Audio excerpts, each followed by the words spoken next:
Assalamualaikum warahmatullahi wabarakatuh. Saya Dr. Isa Akbar Brojoyo. Salam sehat, bahagia, dan panjang umur ya. Untuk episode kali ini itu akan membahas masalah bagaimana cara makan, posisi makan sesuai sunnah Rasul. Di sini akan ada banyak pembahasan karena soal makan tidak hanya bagaimana posisi makan, bagaimana tangan mana yang digunakan, berapa jari yang nanti digunakan, berapa kali dikunyah, semuanya di sini akan kita bahas secara detail, santai, satu persatu. Yang pertama, kita harus makan dalam kondisi tegak, tidak bersandar, dan menggunakan tangan kanan. Kenapa? Yang pertama, secara kesehatan, tangan kanan adalah tangan yang lebih sering digunakan untuk hal-hal yang bersih. Jadi, untuk kebersihan dari tangan kanan, insya Allah akan lebih baik daripada tangan kiri. Jadi, kita harus menggunakan tangan kanan untuk makan. Dan kenapa di saat makan dianjurkan tidak bersandar? Dengan kita tidak bersandar, itu akan mengurangi tekanan-tekanan dari pencernaan, organ-organ pencernaan yang ada di dalam perut. Tertekan dari belakang, dari sandaran, kursi, dari apa, itu dihindari. Dengan kita makan tidak bersandar, itu akan membuat makanan tercerna lebih baik. Dan jika tercerna lebih baik, otomatis energi yang dibutuhkan lebih sedikit untuk mencerna. Gizi yang diambil dari usus bisa akan lebih banyak. Dan dengan pola seperti itu, tentunya akan membuat pencernaan kita lebih aman, lebih sehat. Sehingga akan mengurangi terjadinya sakit mah, mengurangi terjadinya sulit BAB, karena semuanya dalam postur yang baik. Oke, itu yang pertama.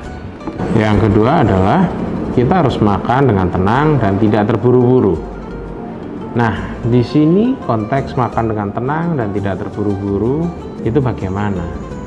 Ya, dianjurkan di saat kita makan jangan sambil ngobrol. Karena kalau makan sambil ngobrol, di situ kemungkinan kita akan menjadi tersedak, kita tidak mengunyah dengan maksimal. Jadi di situ kita akan banyak kerugian. Makanya kalau kita makan, ya makan tenang dan tidak terburu-buru. Bagaimana wujud tidak terburu-burunya? Kita mengambil makanan itu sedikit-sedikit.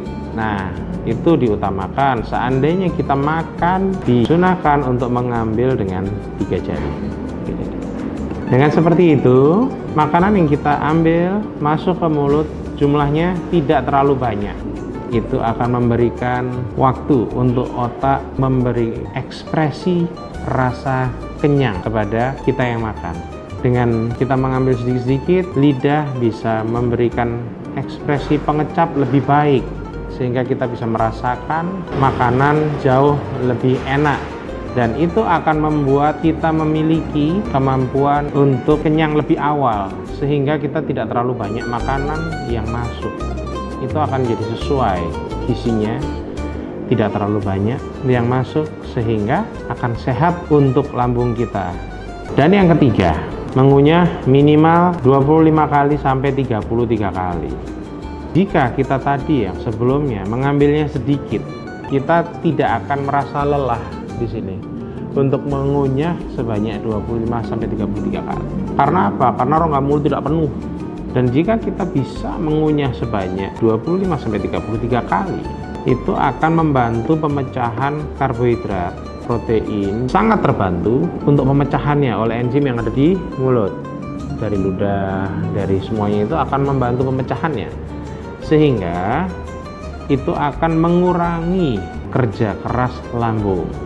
Begitu lambung bisa bekerja lebih nyaman, berarti lambung akan sedikit mengeluarkan asam lambung. Dan jika kita bisa makan dengan jumlah kunyah itu 25-33 kali, insya Allah akan mengurangi insidensi terjadinya GERD atau dispepsia atau peningkatan asam lambung atau yang biasa disebut di masyarakat dengan sakit mah.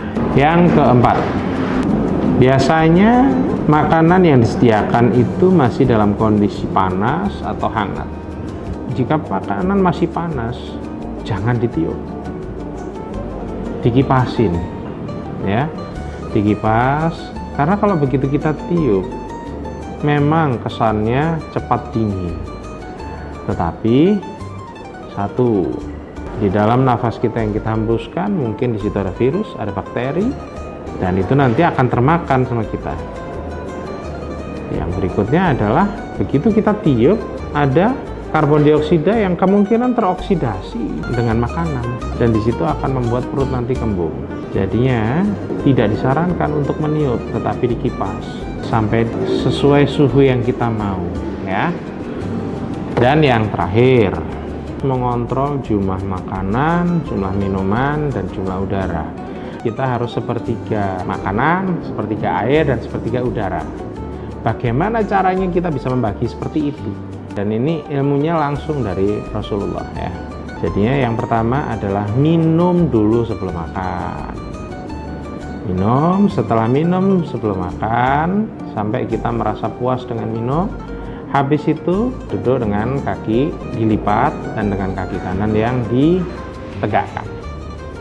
Dengan posisi seperti itu makanan itu akan lebih lancar turun, dan posisi dari lambung itu terganjal oleh kaki kiri, sehingga kita akan merasa kenyang, padahal kenyangnya dimanipulasi oleh terganjalnya kaki kiri.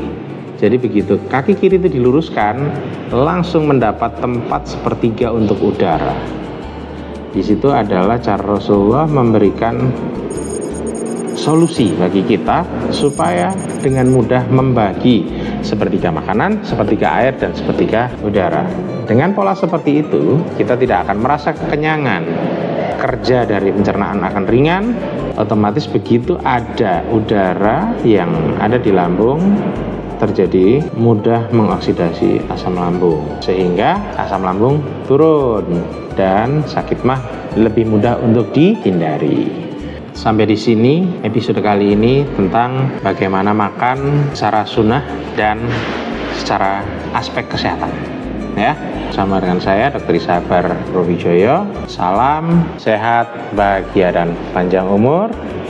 Wassalamualaikum warahmatullahi wabarakatuh.